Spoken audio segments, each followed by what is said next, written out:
अस्सलामुअलैकुम। पेशे खिदमत है अंबरनाग मारिया सीरीज की कहानी मर्तबान की आवाज़ें, तीसरा हिस्सा। दूसरी तरफ केरल शहर से मशरिक की तरफ 500 मील के फासले पर मंगलदीप के मंदिर में कस्तूरी नागिन औरत की शक्ल में चिल्ला काट रही थी। आज उसके मंतर के चिल्ले की आखिरी रात थी। जब उसने चिल्ला खत्म किया तो उस वक्त रात का आखिरी पहर था। जो ही उसने अपना आखिरी मंत्र पढ़कर खत्म किया, तालाब के पानी को जैसे आग लग गई। पानी उबलने लगा, उसमें से भाप निकलने लगी, मगर कस्तूरी नागिन पर उस खौलते हुए पानी का कुछ असर नहीं हो रहा था। इसका मतलब था कि उसका चिल्ला कामयाब हो गया था। अगर चिल्ला नाकाम रहता तो कस्तूरी नागिन तालाब के खौलते हुए पानी में उबलकर मर जाती। थोड़ी देर बाद पानी ठंडा हो गया। कस्तूरी नागिन तालाब से बाहर निकल आई। अब वो अपनी ताकत को आजमाना चाहती थी। वो ये देखना चाहती थी कि उसकी ताकत वापस आ गई है कि नहीं। कस्तूरी नागिन ने दोनों बाजू बुलंद किए, फुंकार मारी। वो परिंदा बनकर फिजा में उड़ने लगी। वो जल्दी से नीचे आ गई और अब वही जर्द सांप बन गई जिसके सर पर सोने का सुनहरी ताज था और आंखें सुर्ख थीं। कस्तूरी नागिन सांप के रूप में तालाब के किनारे इधर उधर रेंगती रही। फिर उसने एक फुंकार मारी और गायब हो गई। उसकी ये ताकत भी वापस आ गई थी। अब इस चिल्ले की एक आखिरी ताकत आजमाने को रह गई थी। ये ताकत बहुत जरूरी थी। कस्तूरी नागिन अपने जहन में नाग, अंबर, केटी, थ्यूसोंग की शक्लों को लाई। फिर उसने अंबर की शक्ल पर तवज्जो की। उसको गौर से अपने जहन में तसव्वुर किया। वो उन लोगों के साथ रह चुकी थी। उसे उन सब की शक्लें याद थीं। उस वक्त अंबर की शक्ल कस्तूरी नागिन के जहन के पर्दे पर मौजूद थी। कस्तूरी नागिन गैबी हालत से अपनी इंसानी यानी औरत की हालत में आ गई। अंबर की शक्ल को जहन में रखते हुए उसने आंखें बंद कर लीं और जोर से फुंकार मारी। फुंकार के साथ ही कस्तूरी नागिन की शक्ल अंबर की शक्ल बन गई। वो औरत से मर्द बन चुकी थी। कस्तूरी नागिन जल्दी से तालाब के पानी पर झुक गई। उस वक्त दिन की हल्की हल्की रोशनी फैल रही थी। इस रोशनी में कस्तूरी नागिन ने पानी में अपना अक्स देखा। वो हल्का सा कहकहा लगाकर हंस पड़ी। उसकी शक्ल ही नहीं, वो सर से लेकर पांव तक अंबर बन चुकी थी। ये एक नई ताकत थी जो उसे चिल्ले के मंत्रों की वजह से मिली थी। इस ताकत की वजह से वो जिसकी शक्ल में चाहे आ सकती थी। ये कस्तूरी नागिन की बहुत बड़ी फतह थी। वो इसी ताकत को हासिल करना चाहती थी। कस्तूरी नागिन अंबर ही की शक्ल में तालाब से हटकर मंगलदीप वाले वीरान मंदिर में आ गई। मंदिर के अंदर देवता का बुत खामोश खड़ा था। कस्तूरी नागिन अंबर की शक्ल में इंदिरा देवता के बुत के पास गई और उस पर एक निगाह डालकर बोली, अब मेरे वार से नाग नहीं बच सकेगा। मैं उसे यहाँ से अगवा करके एक ऐसे मुकाम पर ले जाऊंगी जहाँ नागिनों की रूहें रहती हैं। वहाँ नाग भी एक सांप की रूह बनकर हमेशा हमेशा के लिए कैद होकर रह जाएगा और मैं उसकी रूह से शादी कर लूंगी। फिर जैसे कस्तूरी नागिन का अपना जहन बोला, कस्तूरी नागिन, नाग देवता के साथ खुदा की मर्जी शामिल है, इसलिए कि वो दुनिया में इंसानों की खिदमत करने और दुखी दिलों को सहारा देने और जुल्म करने वालों के खिलाफ जंग करने आया है। कस्तूरी नागिन बोली, चाहे कुछ भी हो, मैं उसे हासिल करके रहूंगी। ये मेरी जिंदगी और मौत का सवाल है। मैं नागिन रूहों के सैयारे पर अपनी हुकूमत कायम करूंगी और नाग कयामत तक मेरे साथ रहेगा। कस्तूरी नागिन बाहर आ गई। कस्तूरी जो अभी तक अंबर की शक्ल में थी, इसलिए उसमें अंबर की ताकत आ गई थी। वह नाग, मारिया, केटी, थ्यूसोंग और जुलीसोंग की खुशबू महसूस कर सकती थी। उस पर तीर तलवार का असर भी नहीं हो सकता था। यानी एक तरह से वो अंबर की कॉपी बन गई थी। उसमें और अंबर में कोई फर्क नहीं था। कस्तूरी नागिन ने फिजा में चारों तरफ मुंह करके सूंघा। उसे किसी तरफ से भी नाग की खुशबू महसूस न हुई। उसने सोचा कि उसे किस तरफ चलना चाहिए। वो यही सोचती हुई शहर की सराय में आ गई।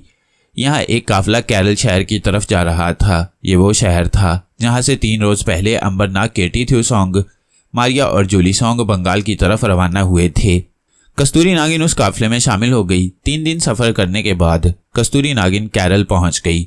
शहर में एक दरिया बह रहा था। कस्तूरी नागिन दरिया के साथ साथ चलती उस जगह आ गई जहां नारियल के घने बाग में काली मंगला का मकान था। काली मंगला उस वक्त बाग में नारियल छील रही थी। उसने नाग के साथ अंबर को देख रखा था। अब जो उसकी निगाह नाग देवता के साथ ही अंबर पर पड़ी तो उसने सोचा कि शायद नाग देवता अभी इसी शहर में है। वो खामोशी से नारियल की छाल उतारती रही। कस्तूरी नागिन जब काली मंगला के करीब आई तो अचानक काली मंगला को नाग के दुश्मन की बू महसूस हुई। ये वही बू थी जो उसे उस वक्त महसूस हुई थी जब नाग देवता उसके पास खड़ा था। उसने नीची नजरों से कस्तूरी नागिन की तरफ देखा और सोचने लगी कि ये तो नाग का दोस्त है। फिर इससे नाग को खतरा क्यों है और ये उसके खिलाफ साजिश क्यों कर रहा है। इतने में कस्तूरी नागिन अंबर की शक्ल में काली मंगला के करीब आकर मर्दाना आवाज में बोली, क्यों बहन, ये तुम्हारा बाग है? काली मंगला ने एक नजर अंबर पर डाली और बोली, हाँ, मगर तुम क्यों पूछ रहे हो? मैं जानती हूँ तुम नाग देवता के दोस्त हो। कस्तूरी नागिन दिल में चौंकी। इस लड़की को नाग देवता के बारे में जरूर इल्म होगा। वो कहने लगी, हाँ, मैं नाग देवता का दोस्त हूँ। क्या वो इधर आया था? मैं उसकी तलाश में हूँ, अभी अभी कहीं गायब हो गया है। काली मंगला समझ गई कि ये शख्स नाग को नुकसान पहुंचाने के लिए उसकी तलाश में है। उसने सोचा कि मुझे नाग के इस दुश्मन को गलत रास्ते पर डाल देना चाहिए ताकि वो कभी नाग देवता तक ना पहुंच सके। कहने लगी, हाँ, नाग देवता यहाँ आया था, 2 दिन हुए हैं। कह रहा था कि मैं लंका जा रहा हूँ। काली मंगला को अंदाजा था कि नाग देवता हिंदुस्तान में ही होगा। वो नाग के दुश्मन को हिंदुस्तान से दूर किसी दूसरे मुल्क में भेज देना चाहती थी और करीबी मुल्क लंका ही हो सकता था। ये सुनकर कस्तूरी नागिन सोच में पड़ गई। उसे वहम तक नहीं आया कि ये लड़की झूठ बोल रही है और नाग को बचाने की कोशिश में है।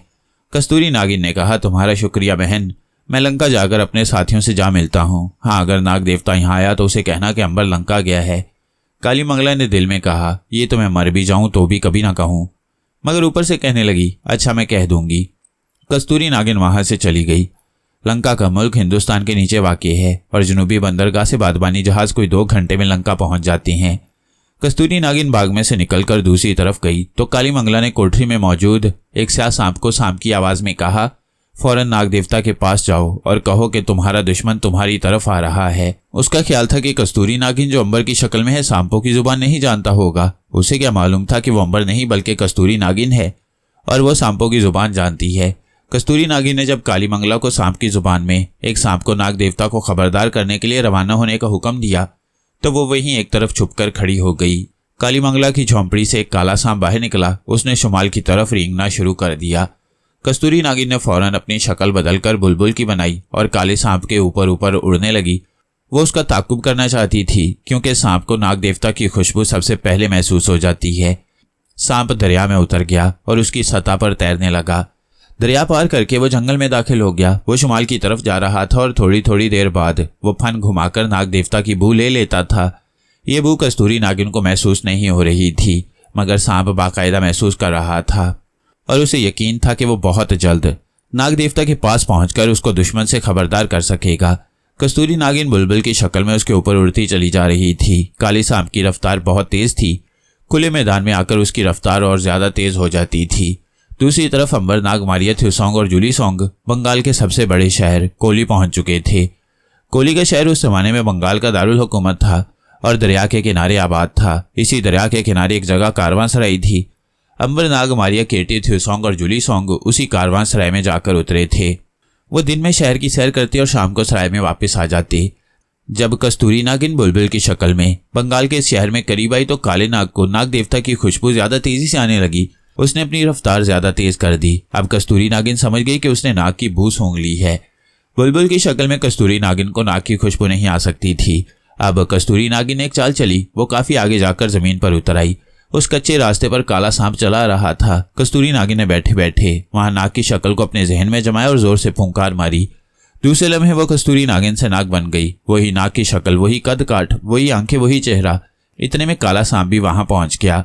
काले सांप ने अपने सामने नाग देवता को देखा तो फौरन अपना सर झुका दिया और बोला, नाग देवता, मुझे काली मंगला ने भेजा है। आपका दुश्मन आपका दोस्त अंबर है। वो आपकी जान लेने के लिए आपकी तरफ बढ़ा चला रहा है। उससे बचकर रहें। मैं यही जरूरी पैगाम देने केरल शहर से चलकर आ रहा हूँ।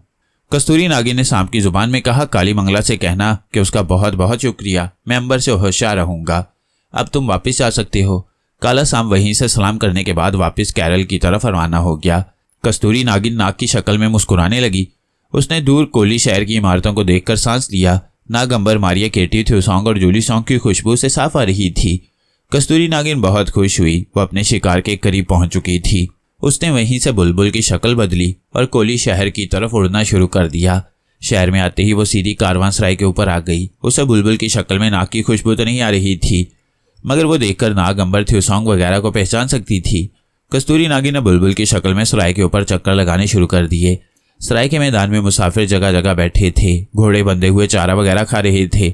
अचानक एक कोठरी के बाहर बरामदे में कस्तूरी नागिन ने अंबर और केटी को देख लिया। वो गोता लगाकर बरामदे के सामने एक दरख्त की शाख पर आकर बैठ गई। इतने में नाग, थ्यूसोंग भी बाहर बरामदे में आकर कालीन पर बैठ गए और बातें करने लगे। नाग को देखते ही कस्तूरी नागिन की आंखें चमक उठी। यही उसका शिकार था। उसने दिल में कहा, नाग, इस बार तो तुम्हें ऐसी जगह अपने साथ ले जाऊंगी जहां से तुम कभी भी वापस इस दुनिया में नहीं आ सकोगी। कस्तूरी नागिन बुलबुल की शक्ल में दरख्त की शाख पर बैठी नाग के बारे में मंसूबे बना रही थी कि नीचे 2 लड़के गुलेल लिए आ गए। उन्होंने एक बुलबुल को टहनी पर बैठे हुए देखा तो एक लड़के ने उस पर निशाना बांधकर गुलेल में से रोड़ा फेंका। कस्तूरी नागिन को उस वक्त पता चला जब रोड़ा उसके सीने में जोर से लगा और वो बेहोश होकर दरख्त की टहनी से नीचे गिर पड़ी। केटी ने जब देखा कि लड़कों ने एक बुलबुल को गिरा लिया है तो वो भागकर वहां आई, लड़कों को डांटकर वहां से भगा दिया और बेहोश बुलबुल को उठाकर ले आई। नाग, अंबर, थ्यूसोंग, जूली सॉन्ग और मारिया ने बुलबुल को देखा तो अफसोस करने लगे कि बेचारी बेजुबान को पत्थर मारा। मारिया ने कहा अभी ये सांस ले रही है। नाग ने कहा इसे पानी पिलाओ। अंबर बोला इसे अंदर बिस्तर पर लिटा दो। केटी बुलबुल को अंदर ले गई। मारिया और थ्यूसोंग भी उसके साथ गई। थ्यूसोंग कहने लगा बड़ी खूबसूरत बुलबुल है, मुझे तो कोई जादूगर नहीं लगती है। नाग हंस पड़ा, हाँ भाई कुछ पता नहीं कि जादूगरनी ही हो, बंगाल का जादू तो बड़ा मशहूर है। अंबर ने कहा अभी तक हमने तो बंगाल के जादू को नहीं देखा। बाहर ये लोग बातें कर रहे थे और अंदर मारिया, जूली सॉन्ग और केटी बुलबुल को पानी पिला रही थीं। कस्तूरी नागिन बुलबुल के रूप में बहुत जल्द होश में आ गई। उसने देखा कि केटी और जूली सॉन्ग उसके सरहाने बैठी हैं। मारिया को वो देख नहीं सकती थी, सिर्फ उस वक्त देख सकती थी जब कस्तूरी नागिन खुद भी गायब हो। केटी ने खुश होकर कहा बुलबुल को होश आ गया है। उन्हें क्या खबर थी कि यह नाग के दुश्मन को होश आ गया है। नाग, अंबर और थ्यूसोंग भी अंदर आ गई। बुलबुल को होश आ गया था और वो अपनी छोटी छोटी आंखों से इधर उधर देख रही थी। अंबर ने मुस्कुराकर कहा कितनी प्यारी बुलबुल है, खुदा का शुक्र है कि इसकी जान बच गई। जूली सॉन्ग कहने लगी मैं इसकी चोंच पर थोड़ा सा रंग लगा देती हूँ ताकि अगर कभी यह हमें फिर नजर आए तो हम समझ जाएं कि यह हमारी वाली बुलबुल है। जूली सॉन्ग ने अपना थैला खोला और रंग की शीशी बाहर निकाल रही थी कि वहीं रुक गई। थैले में एक तरफ रखा हुआ खलाई तिकोना सितारा चमक रहा था। उस पर जुड़े हुए नगीने बार बार झिलमिला रहे थे। ये इस बात का सिग्नल था कि यहाँ आसपास कोई खलाई मखलूक मौजूद है। जूली सॉन्ग रंग की शीशी को तो भूल गई और तिकोना सितारा निकाल कर ले आई। थ्यूसोंग भैया ये देखो सितारा चमक रहा है, यहाँ कोई खलाई मखलूक मौजूद है। थ्यूसोंग ने तिकोने सितारे को गौर से देखा और उसे बाहर बरामदे में ले गया। नाग, मारी और जूली सॉन्ग भी उसके साथ बाहर आ गई। थ्यूसोंग कहने लगा यहाँ वाकई कोई खलाई मखलूक मौजूद है। अंबर बोला कहीं कस्तूरी नागिन तो वापस नहीं आ गई। नाग कहने लगा वो अब यहाँ कैसे वापस आएगी, उसकी तो सारी ताकत खत्म हो चुकी थी, वो खला में सफर नहीं कर सकती थी। मारिया बोली कुछ पता नहीं, उसने अपनी ताकत दोबारा हासिल कर ली हो, नीचे आ गई हो तुमसे बदला लेने। जूली सॉन्ग ने कहा हमें होशियार रहने की जरूरत है। फिर उसने थ्यूसोंग से कहा थ्यू भैया तुम्हारा क्या ख्याल है, ये खलाई मखलूक यहाँ किस तरफ होगी और कहाँ होगी। थ्यूसोंग ने गौर से तिकोने सितारे की तरफ देखा और बोला मेरे हिसाब से तो इस खलाई मखलूक को सराय के आसपास ही होना चाहिए। नाग ने मारिया से कहा मारिया तुम सराय का एक जायजा लो, देखो कस्तूरी नागिन तो कहीं मौजूद नहीं है। मारिया उसी वक्त परवाज कर गई। अब केटी भी बाहर आ गई। उसने कहा कुछ पता चला खलाई मखलूक का। अंबर ने कहा इतनी जल्दी कैसे पता चल सकता है, वैसे मारिया जायजा लेने गई है, अभी आकर कुछ बताएगी। अंदर पलंग पर बैठी कस्तूरी नागिन बुलबुल के रूप में उनकी सारी बातें सुन रही थी। उसको इत्मीनान था कि थ्यूसोंग, जूली सॉन्ग और केटी खुद खलाई मखलूक होते हुए भी कस्तूरी नागिन का सुराग न लगा सके थे। वो उनकी बातें सुनना चाहती थी ताकि उसे उनके मंसूबों का इल्म हो सके। थोड़ी देर में मारिया वापस आ गई। उसने बताया कि सराय के अंदर और बाहर किसी जगह कस्तूरी नागिन दिखाई नहीं दी। कस्तूरी नागिन ने दिल में कहा मैं तो तुम्हारे पास ही कोठरी में बैठी हूँ, तुम मुझे कहाँ तलाश कर रही हो। और फिर बुलबुल पलंग से उड़कर पाइंती फुदक गई। वो भी वहां से नहीं जाना चाहती थी। वो कमरे में इधर उधर फुदकने लगी। उसके जिस्म का दर्द अब खत्म हो चुका था। थ्यूसोंग ने जूली सॉन्ग से कहा जूली बहन तुम इस तिकोने सितारे को अपने थैले में ले जाकर रख दो, हम खलाई मखलूक से होशियार रहेंगे। जूली सॉन्ग ने कहा भैया मुझे यकीन है कि ये जरूर कस्तूरी नागिन ही है जो नाग से बदला लेने आ गई है, खुदा के लिए नाग की हिफाजत का इंतजाम किया जाए। नाग हंस पड़ा, कहने लगा मैं कोई बच्चा थोड़ी हूँ जिसकी तुम हिफाजत करोगे, मैंने पहले भी खलाई कस्तूरी नागिन को शिकस्त दी थी और अगर खुदा ने चाहा तो अब भी उसे शिकस्त फाश दूंगा। केटी ने कहा मगर हम इससे पहले ही कस्तूरी नागिन की गर्दन मरोड़ कर रख देंगे, इस बार अगर वो आई तो वो हमारे करीब भी नहीं फटक सकेगी, अब हम सब इकट्ठे हैं। कस्तूरी नागिन ने दिल में कहा मैं अगर चाहूं तो तुम सबको अपना कैदी बनाकर हमेशा के लिए ऐसे अंधे कुएं में फेंक दूं कि जहां से तुम्हें कभी कोई बाहर ना निकाल सके, मगर मुझे सिर्फ नाग चाहिए। और फिर कस्तूरी नागिन कमरे से बाहर निकलकर फुर्र से उड़ गई। वो सामने वाले दरख्त की शाख में छुपकर बैठ गई। अब उसे कोई नहीं देख सकता था मगर वो सबको देख सकती थी। आहिस्ता आहिस्ता दिन गुजरता चला गया, फिर सूरज डूब गया और दिन की रोशनी फीकी होने लगी। अंबर कमरे से बाहर निकला। उसने नाग से कहा मैं जरा दरिया तक जा रहा हूँ, अभी वापस आ जाऊंगा। केटी ने पूछा दरिया पर क्या करने जा रहे हो अंबर भाई। अंबर ने मुस्कुरा कर कहा शाम बड़ी खुशगवार है, थोड़ी देर चहलकदमी करने को दिल चाहता है। अंबर दरिया की तरफ चला तो कस्तूरी नागिन के दिल में अचानक एक मंसूबा आ गया।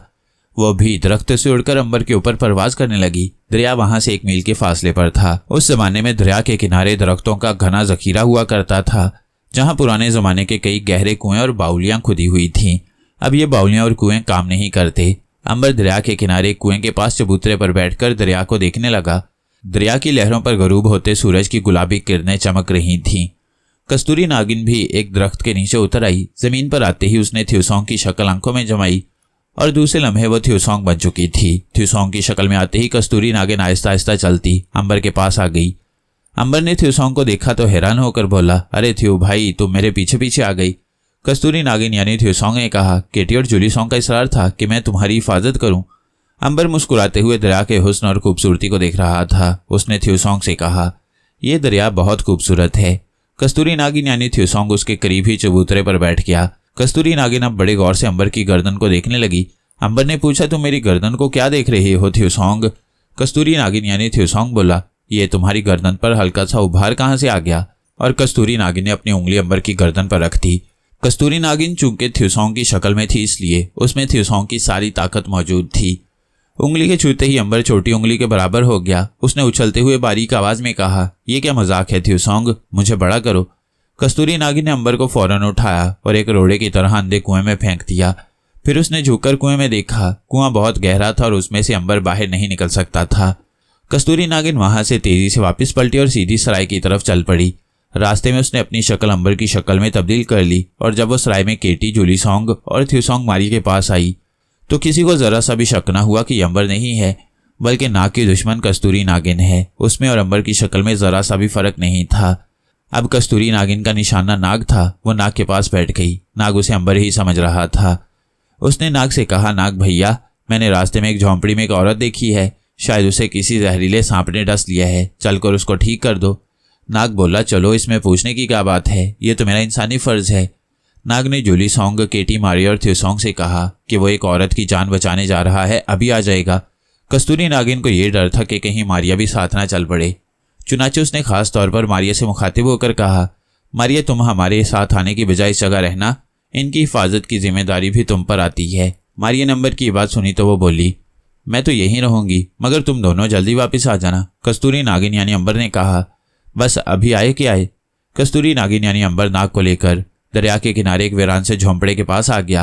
नाग ने कहा, अंबर भाई, यहाँ तो कोई औरत नजर नहीं आती। अंबर यानी कस्तूरी नागिन ने दाएं बाएं देखा और कहा, मेरा ख्याल है शायद लोग उस औरत को ले गए हैं। इस झोंपड़ी के बाहर चारपाई पर लेटी थी बेचारी। आओ अंदर चलकर देखते हैं। और अंबर यानी कस्तूरी नागिन नाग को झोंपड़ी में ले आई। झोंपड़ी में अंधेरा था, मगर दोनों अंधेरे में देख रहे थे। अंबर यानी कस्तूरी नागिन अब देर नहीं लगाना चाहती थी। वो नाग के पीछे थी। उसने एक सेकंड में अपना हुलिया थ्यूसोंग जैसा बना लिया। उसकी शक्ल थ्यूसोंग की बन गई, मगर नाग उसे ना देख सका क्योंकि वो सामने झोंपड़ी के अंदर बिछी चारपाई को झुककर देख रहा था। थ्यूसोंग की शक्ल में आते ही कस्तूरी नागिन ने अपनी उंगली नाग के जिस्म से लगा दी। उंगली का नाग के जिस्म से लगना था कि वो एकदम से सुकड़कर अपनी छोटी उंगली जितना हो गया। कस्तूरी नागिन को मालूम था कि नाग अपनी शक्ल बदल सकता है। नाग ने शोर मचा दिया, अंबर, अंबर, ये तुमने मुझे छोटा कैसे कर दिया? ये कैसे हो गया? यहाँ कोई जादू है अंबर? मगर इतनी देर में कस्तूरी नागिन एक खलाई नागिन बनकर नाग को डस चुकी थी। ये जहर नाग को सिर्फ बेहोश और बेहिस करने के लिए था। चुनाचे नाग उसी वक्त बेहोश हो गया। कस्तूरी नागिन ने फौरन नाग को उठाकर अपने मुंह में बंद कर लिया और फिर एक ऐसी फुंकार मारी कि इर्द गिर्द के दरख्त लरस गए। इसके साथ ही कस्तूरी नागिन सांप की शक्ल में हेलीकॉप्टर की तरह ऊपर को उठने लगी। जब वो दरख्तों के ऊपर आ गई तो एक रॉकेट की तरह फिजा को चीरती हुई सितारों की तरफ बढ़ती गई। कस्तूरी नागिन उस वक्त जर्द रंग का सांप था जो बिल्कुल सीधा रॉकेट की तरह सितारों की तरफ बर्क रफ्तारी से उड़ता हुआ चला जा रहा था। जब सूरज तुलू हुआ और रात का अंधेरा फैलने लगा और अंबरनाग सराय में वापस न आए तो मारिया, केटी, थ्यूसोंग और जूली सॉन्ग को फिक्र हुआ कि ये लोग कहाँ रह गए हैं। केटी ने मारिया से कहा, मारिया तुम जाकर देखो। वो दोनों दरिया के किनारे वाली झोंपड़ी की तरफ गए थे। मारिया तेजी से दरिया की तरफ उड़ गई। उसे दरख्तों में एक झोंपड़ी नजर आई। मारिया ने अंदर जाकर देखा, वहां ना नाग था ना अंबर। यहाँ अंबर की हल्की हल्की खुशबू आ रही थी, मगर नाग की खुशबू भी बिल्कुल नहीं आ रही थी। मारिया परेशान हो गई कि नाग की खुशबू क्यों नहीं आ रही। वो अंबर की खुशबू के पीछे चली।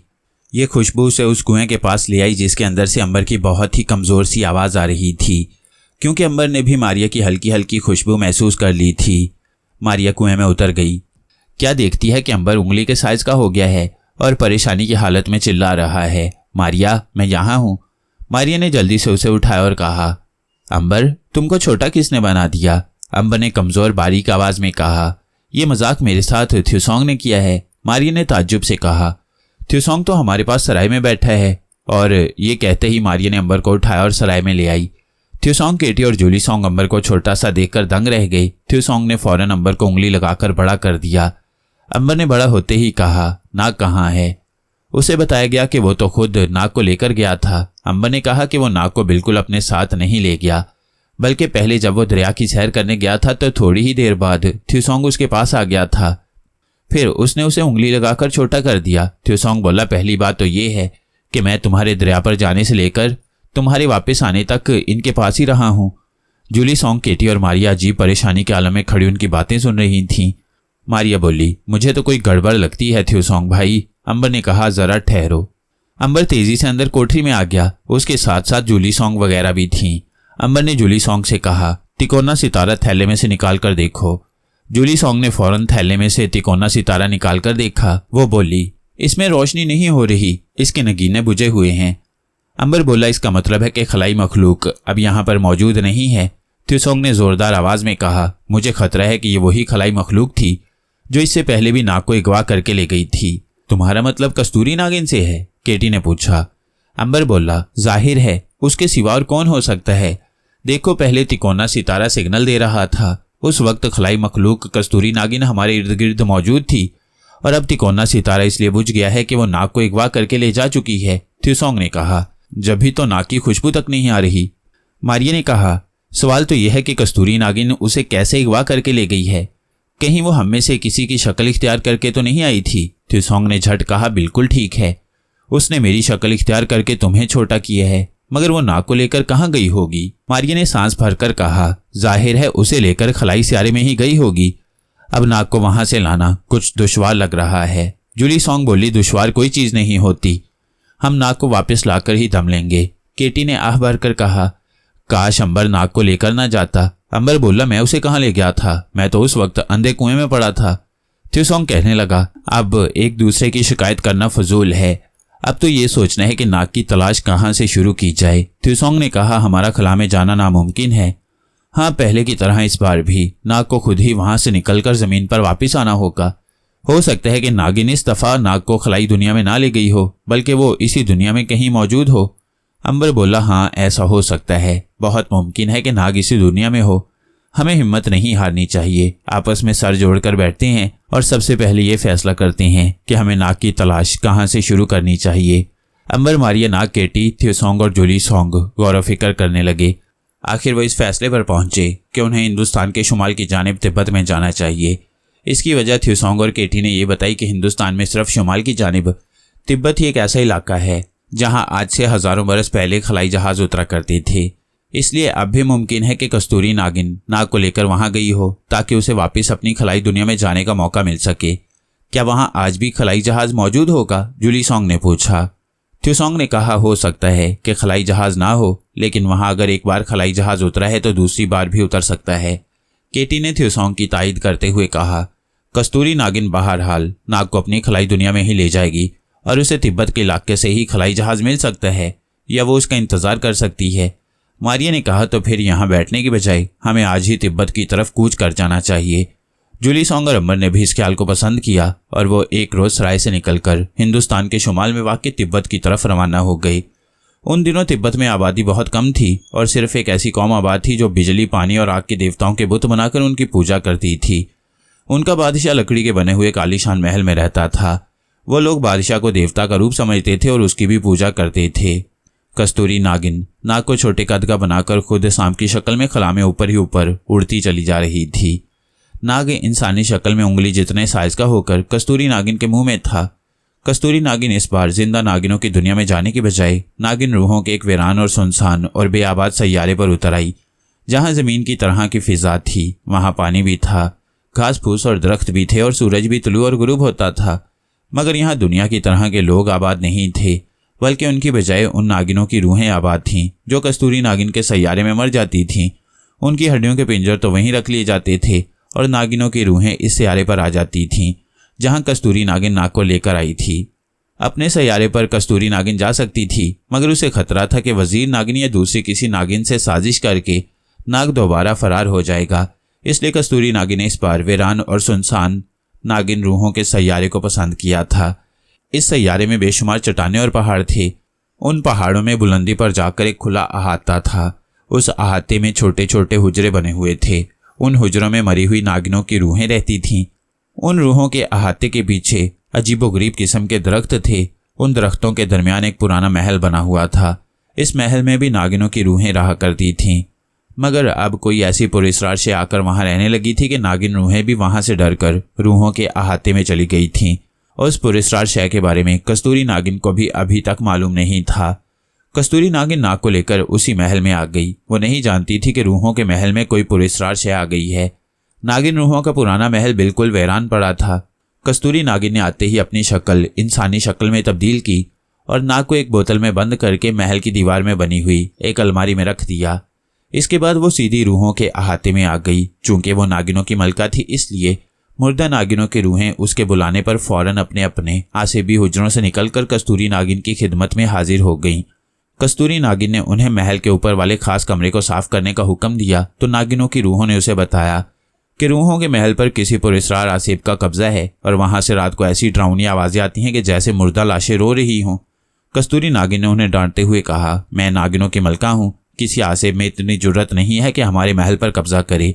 मैं तुम्हें हुक्म देती हूँ कि मेरे कमरा खास को जाकर साफ करके वहां तख्त बिछा दो। अगर तुमने मेरा हुक्म ना माना तो मैं तुम्हें पहाड़ों की दहकती हुई आग में डाल दूंगी। नागिनों की रूहें मजबूरन वीरान महल में चली गईं। उन्होंने ऊपर वाले मंजिल के कमरे खास की डरते डरते सफाई शुरू कर दी। शाम तक नागिन रूहों ने कमरे खास में तख्त बिछा दिया और छत के साथ लटकते जाले भी साफ कर दिए। अंधेरा होते ही वो वीरान महल से डरकर चली गई। कस्तूरी नागिन ने अलमारी में से नाग वाली बोतल निकाली और तख्त पर सामने रख ली। नाग उसमें छोटे साइज का इंसानी शक्ल में बेहोश पड़ा था। कस्तूरी नागिन ने खास मंत्र पढ़ना शुरू कर दिया। आधी रात तक वो मंत्र पढ़ती रही। जब उसने मंत्र खत्म किया तो नाग की बोतल पर फूंक मारी। फूंक के लगते ही नाग को बोतल में होश आ गया, मगर उस मंत्र के असर से नाग अपनी याददाश्त भूल चुका था। कस्तूरी नागिन ने बोतल का ढकना खोलकर नाग को उंगली से बाहर निकालकर तख्त पर बिठा और पूछा, तुम्हारा नाम क्या है? नाग ने कमजोर आवाज में कहा, मेरा कोई नाम नहीं है। कस्तूरी नागिन खुश हो गई कि उसका मंत्र कामयाब हो गया और अब नाग को कुछ याद नहीं कि वो नाग देवता है और वो उसे अगवा करके वहां लाई है। कस्तूरी नागिन ने दूसरी बार नाग पर फूंक मारी तो वह बड़ा हो गया। अब नाग ने चारों तरफ देखा और कस्तूरी नागिन से पूछा, मैं कौन हूं? तुम कौन हो? ये कौन सी जगह है? कस्तूरी नागिन ने मुस्कुरा कर कहा, मैं नागिन मलका हूं। तुम मेरे नाग बादशाह हो। ये हमारा महल है। हम दोनों यहाँ सारी जिंदगी ऐशो आराम से रहेंगे। नाग को वाकई कुछ याद नहीं था कि वो कौन है और यहाँ उसे कौन लाया है। उसका जहन पुरानी बातों से बिल्कुल साफ हो गया था। नाग तख्त पर बैठ गया। कस्तूरी नागिन कहने लगी, अब तुम यहाँ आराम करो, कल हमारी शादी हो जाएगी, फिर हम दोनों मिलकर इस मुल्क पर हुकूमत करेंगे। नाग ने कहा, तुम मुझे छोड़कर तो नहीं जाओगी ना? कस्तूरी नागिन बहुत खुश हुई कि नाग का जहन बिल्कुल साफ हो चुका है और वो उसका गर्विदा भी हो गया है। उसने कहा, नहीं नाग, मैं तुम्हें छोड़कर कहाँ जा सकती हूँ। अब तो हम दोनों क़यामत तक यहाँ इकट्ठे रहेंगे। अब तुम आराम करो, मैं कल सुबह तुम्हारे पास आऊंगी। कस्तूरी नागिन चली गई तो नाग तख्त पर लेट गया। उसका दिमाग पुरानी बातों से बिल्कुल खाली हो चुका था और उसे अंबर मारिया, केटी थ्यूसोंग और जूली सॉन्ग में से कोई भी याद नहीं आ रहा था। उसे यह भी एहसास नहीं था कि वो नाग देवता है और सांप है और जो शक्ल चाहे इख्तियार कर सकता है। वो अपने आप को कस्तूरी नागिन का गुलाम समझने लगा था, मगर एक बात जरूर थी कि उसे ना तो भूख लग रही थी और ना प्यास और ना ही उसे नींद आ रही थी। वो आंखें बंद करके तख्त पर लेट गया। कस्तूरी नागिन आसेबी वीरान महल से निकलकर सीधी एक घने जंगल में आ गई। यहाँ एक जगह बहुत बड़े दरख्त के खोखले तने में गड्ढा पैदा हो गया था। कस्तूरी नागिन ने गड्ढे के किनारे खड़े होकर कहा, ऐ जादूगरनी नागिन की रूह, मैं नाग देवता को लेकर आ गई हूँ। कल मेरी नाग से शादी हो रही है। मुझे तुम्हारी मदद की जरूरत है। गड्ढे में जादूगरनी नागिन की रूह की आवाज आई, कस्तूरी नागिन, तुझे शादी मुबारक हो। कल तेरी शादी का सारा इंतजाम हो जाएगा। कस्तूरी नागिन ने कहा, हुजरे की नागिन रूहों ने बताया है कि वीरान महल में कोई पुरस्कार शय आ गई है। क्या तुम जानती हो कि क्या शय है? नागिन रूहें उसे बहुत डरती हैं। जादूगरनी नागिन की रूह बोली, उसके बारे में मुझे कुछ मालूम नहीं, लेकिन इस सैयारे पर हमारा मुकम्मल कब्जा है। यहाँ कोई दूसरी हस्ती नहीं रह सकती। तुम बेफिक्र होकर वहां रहो। अगर कोई बात हुई तो फिर आकर मुझे बता देना। कस्तूरी नागिन वहां से चल दी। अब वो अपने वीरान महल में आ गई। नाग ऊपर वाले महल के कमरे खास में तख्त पर लेटा हुआ था। कस्तूरी नागिन निचली मंजिल के कमरे में बिछे हुए तख्त पर लेट गई। रात आधी गुजर गई तो कस्तूरी नागिन को धीमी धीमी आवाजें सुनाई दी। वो उठकर बैठ गई। उसने पुरस्कार आवाज़ों पर कान लगा दिए। ये आवाज़ें ऐसी थी जैसे बहुत सी औरतें रो रही हों। आवाज़ें दूर से आ रही थीं। कस्तूरी नागिन फौरन फुंकार मारकर सांप की शक्ल में आ गई और जिधर से आवाज़ें आ रही थीं उधर को चली। वो आवाज़ों का पीछा करती महल के बड़े कमरे में आ गई। उस कमरे में घुप अंधेरा छा रहा था, मगर कस्तूरी नागिन अंधेरे में देख रही थी कि छत से जाले लटक रहे हैं और कमरे का फर्श गर्द से अटा हुआ है। औरतों के रोने की आवाज़ें कोने वाले बंद दरवाजे के पीछे से आ रही थीं। कस्तूरी नागिन सांप की शक्ल में रेंगती हुई बंद दरवाजे के पास आई। यहाँ वो एक सुराख में से गुजरकर दूसरी तरफ आ गई। दूसरी तरफ एक तंगो तारीख जीना नीचे तहखाने को जाता था। कस्तूरी नागिन नीचे उतर गई। तहखाने में पहुंचते ही औरतों के रोने की आवाज़ें एकदम बंद हो गईं। कस्तूरी नागिन अंधेरे में फन उठाकर चारों तरफ देखने लगी। वहां उसे कोई शय नजर न आई। तहखाने में पत्थर बिखरे हुए थे। अचानक अंधेरे में दीवार के साथ कस्तूरी नागिन को एक धुंधला सा चेहरा दिखाई दिया। ये चेहरा एक ऐसे इंसान का था जिसके सर पर सांप का फन उभरा हुआ था। उस इंसानी चेहरे की आंखें नहीं थी, सिर्फ नाक था, मुंह भी गायब था। कस्तूरी नागिन ने ऐसा इंसानी चेहरा पहले कभी नहीं देखा था। कस्तूरी नागिन ने फौरन इंसानी शक्ल बदली और कहा, तुम कौन हो? क्या तुम मेरी जुबान समझते हो? इस आवाज के साथ ही पुरस्कार चेहरा गायब हो गया। अचानक तहखाने की फिजा में औरतों के रोने और बैन करने की आवाजें उभरी। फिर आहिस्ता आहिस्ता ये आवाजें भी गायब हो गईं। इसके बाद तहखाने में गहरा सन्नाटा छा गया। कस्तूरी नागिन ने सांप की शक्ल इख्तियार की और आहिस्ता आहिस्ता रेंगती वापस अपने कमरे में आ गई। वो सोचने लगी कि यह आसेब किस चीज का हो सकता है। वो पहले भी कई बार इस सियारे पर आ चुकी थी। इससे पहले कस्तूरी नागिन ने यह पुरस्कार चेहरा नहीं देखा था और ऐसी दर्द भरी बैन करने की आवाजें भी नहीं सुनी थी। यही सोचते सोचते रात गुजर गई। दूसरे दिन नाग और कस्तूरी नागिन की शादी का दिन था। जादूगरनी नागिन की रूह के हुक्म से तिलिस्मी नागिनों ने महल के कमरे को सजा दिया। शादी की तैयारियां होने लगी। जादूगरनी नागिन की रूह ने नाग और कस्तूरी नागिन के लिए शानदार पोशाक भेज दी। वीरान महल में मशालें रोशन कर दी और शादी की रस्म शुरू हो गई। तमाम नागिन रूहें जमा होकर सांपों के गीत गाने लगीं। नाग शानदार कपड़ों में बैठा था। उसे कुछ मालूम नहीं था कि उसके साथ क्या हो रहा है। कस्तूरी नागिन अपनी फतह और कामयाबी पर बहुत खुश थी। उसे अच्छी तरह मालूम था कि नाग देवता की कभी शादी नहीं होती, लेकिन वो ये भी जानती थी कि एक बार नाग देवता की उससे शादी हो गई तो फिर नाग देवता की भी सारी ताकत कस्तूरी नागिन के पास आ जाएगी और वो दुनिया के तमाम सांपों की मलका बन जाएगी। उसने नागिन रूहों से कहा, अब शादी की आखिरी रस्म अदा करो, पहले ही बहुत देर हो गई है। नागिन रूहों में से 2 रूहें उठकर नाग देवता और कस्तूरी नागिन के पास आ गईं। उन्होंने दोनों के गिर्द चक्कर लगाने शुरू कर दिए। 50 फेरों के बाद नाग और कस्तूरी नागिन की शादी पक्की हो जानी थी। अभी उन्होंने 10 फेरे ही लगाए थे कि अचानक औरतों के रोने की आवाज़ें बुलंद हुईं। नागिन रूहें डरकर वहां से भाग गईं। कस्तूरी नागिन ने गुस्से से कहा, रुक जाओ, खबरदार कोई यहां से ना हिले। नागिन रूहें वहीं डरकर रुक गईं। नाग भी ताज्जुब से जिधर से औरतों के रोने की आवाज़ें आ रही थी उधर देखने लगा। एकदम से वीरान महल की सारी मशालें और रोशनी अपने आप बुझ गईं। नागिन रूहों की चीखें निकल गईं और वो वहां से दौड़कर अपने हुजरों में चली गईं। कमरे में तारीकी छा गई। नाग ने डरते डरते कहा, मलका नागिन, ये अंधेरा क्यों हो गया है? कस्तूरी नागिन ने फुंकार मारी और सांप की शक्ल में आ गई। नाग डरकर परे हट गया और सहमी हुई आवाज में बोला, तुम नागिन क्यों बन गई हो? मुझे डसोगी तो नहीं? कस्तूरी नागिन ने कहा, नाग तुम मत घबराओ, मैं अपने दुश्मनों को खत्म करने के लिए सांप बनी हूं। तुम इसी जगह बैठे रहो। औरतों के बैन करने की आवाजें आहिस्ता आहिस्ता बंद हो गईं। कस्तूरी नागिन तेजी से रेंगती हुई नीचे वाले तहखाने में आ गई जहां उसने ड्रौने इंसान की शक्ल देखी थी। उसने तहखाने में आते ही इंसानी शक्ल इख्तियार कर ली और बुलंद आवाज में कहा, तुम कौन हो? तुम क्या चाहते हो? आहिस्ता आहिस्ता दीवार पर इंसान का डरावना चेहरा नमूदार हुआ। उसकी आंखें और मुंह गायब था।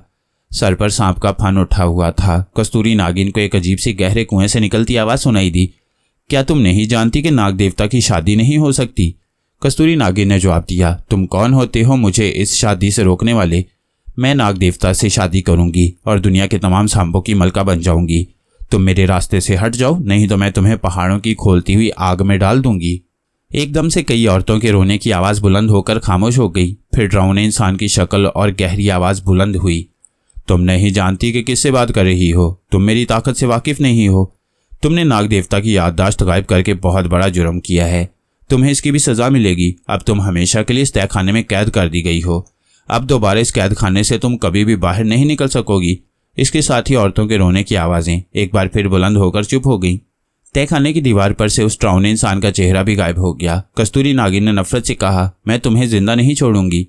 कस्तूरी नागिन ने सांप की शक्ल बदली और तहखाने के दरवाजे के सुराख में से बाहर जाने लगी तो देखा कि सुराख बंद हो चुका था।